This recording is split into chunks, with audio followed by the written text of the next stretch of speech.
परवर्ती खबर को आसवा सर्भे संपूर्ण भाव में ठीक अच्छी बारंबार सर्भे होईछि घर भांगिबा पाई पूर्वरु नोटिस भी होईछि किछि न्यस्त स्वार्थ लोक बस्ती बासिंदा को विभ्रांत करुछन्ति बोली कहिसन्ति पूर्त मंत्री लोकों को ट्रांजिट होम रे रखा जाउनी घर दिया जाउछि क्षतिपूरण जहाँ सहायता दरकार से बाबद सरकार सजग अछन्ति जोर जबरदस्त आदो भंगा जाउनी लोकों स्वार्थ से जगह को खाली करा जाउछि मासे भितरे काम आरंभ होइजिवो 6 मास एव प्रक्रिया चलीथिला सेथरे सम्मति देबा परे एबे भंगा जाउछि किछि लोक जानिकी गंडगोल करबा को जाउछन्ति किंतु लोके सहयोग करबा को निवेदन करछन्ति पूर्तमंत्री सरकार घर बदल रे घर देउछन्ति जमी देबा को नियम नाही बोली कहिसन्ति पूर्तमंत्री पृथ्वीराज हरिचंदन गत 6 मास धरिकी से प्रक्रिया चलीथिला नोटिस दबा तांको बारंबार डिस्कसन करवा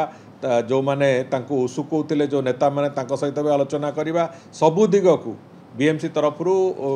ताको करा जाइतिला एवं जेतेबेले सेथिरे से माने सम्मति देले तापरे ही ए जो एविक्शन प्रोसेस आरंभ होईछि आज जो माने करूचंती से माने अजथारे सेथिरे गुडिए